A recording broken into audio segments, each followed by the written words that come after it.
ABD ve İsrail, İran dini lideri Ali Hamane'yi nasıl öldürdü? Hamane'yi ve komuta kademesi Tahran'da bir komplekste toplantıdayken bombardımana tutuldu. Peki o toplantının gündemi neydi? İsrail toplantı saatine nasıl ulaştı? Saldırı dakikalarından itibaren İran'dan birçok isimle temasa geçtim. Yaşananlara ve yaşanacaklara dair birkaç ipucu elde ettim.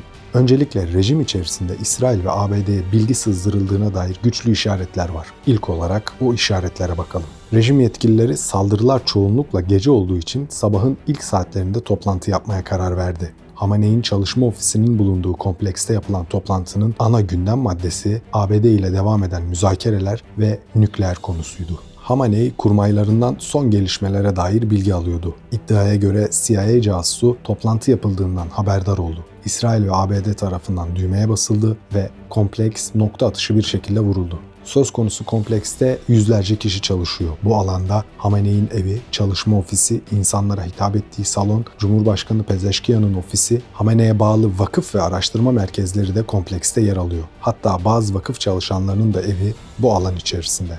Mossad casuslarının saldırıdan sonra enkaz alanına girdiği Hamaney'in cesedinin görüntülerini çekerek Netanyahu'nun ofisine gönderdiği söyleniyor. Bu yüksek ihtimalle doğru. Tam bu noktada yüzlerce kişinin girip çıktığı alanda İsrail ajanını bulmak hiç zor değil. Böyle bir suikast görüntü ile teyit edilmese Trump'ın açıklama yapmayacağı da belirtiliyor. Bu noktada İran'daki İsrail ajanlarına bir parantez açmak gerekiyor. Çok derin analizler yapmadan ilk olarak ekonomiye bakmak gerek. Ekonomisi bitik ülkelerde hain çok olur. Pezeşkiyan geçtiğimiz aylarda Cumhurbaşkanı olarak kendisinin bile $1000 maaş alabildiğini söylemişti. İran'da bu maddi imkansızlıklar İsrail'e casus kazandırıyor. İran'ın gözden kaçırdığı en önemli şey ABD'nin müzakere sürecini hem İran'ı oyalama hem de Hamane'in yerini tespit için kullandığıydı. Müzakereden çıkan sonuçlar doğal olarak Hamane'ye sunulacaktı. Görüşmeden çıkan heyetleri bir süre takip etmek, alışkanlıklarını gözlemlemek Hamane'in yerini ortaya çıkarttı. ABD ve İsrail hem yerini kesin tespit ettikleri hem de içeriden bilgi aldıkları noktaya saldırarak Hamaney ve kurmaylarını öldürdü.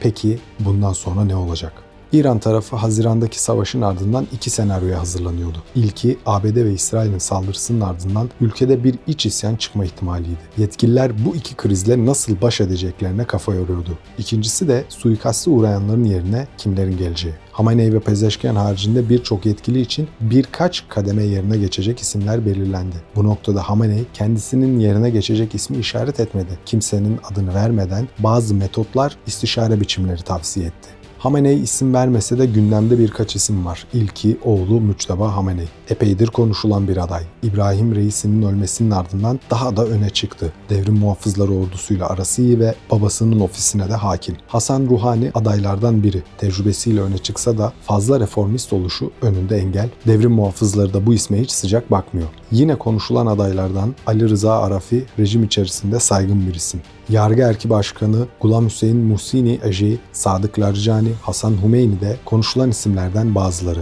Elbette bu isimlerin dışında birisi de liderliğe gelebilir. Lider belli olana dek İran yönetimi, Cumhurbaşkanı Pezeşkiyan, Yargı Erki Başkanı Ejei ve Arafi'ye ait olacak.